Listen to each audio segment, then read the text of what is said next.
Sur le fil du rasoir de Jean-Michel Guillot. En équilibre instable sur le fil du rasoir, mais qui ne l'est? Il manque seulement à d'aucuns d'en avoir conscience.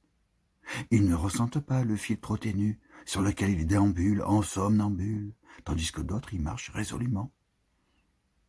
Il tient la barre bien en équilibre, ses pas ne tremblent pas, et le fil se balance au gré de ses humeurs. Quand la barre penche trop d'un côté, celle-ci n'est pas très fiable.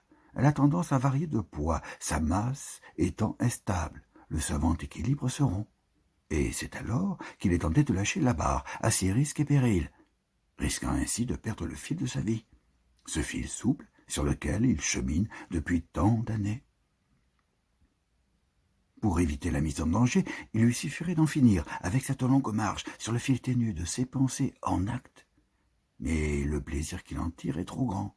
Aussi, quand la barre rompt l'équilibre en penchant par trop d'un côté ou de l'autre, il s'immobilise. Le temps de retrouver l'équilibre de sa marche en avant. Le fil souple se dandine dans l'air, le temps qu'il faut, le temps que ses pas aiguisent à nouveau, frais, le tranchant de la lame.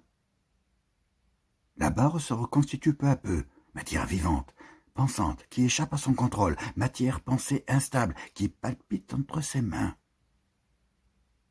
Il a la tête sur les épaules.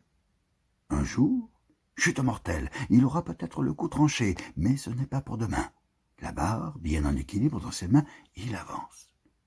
Il est la barre et le fil, les pas et l'équilibre instable, cette vie en marche entre ordre et chaos. Les deux poteaux invisibles qui supportent le fil sont invisibles. Il en ignore l'origine. C'est là, c'est tout.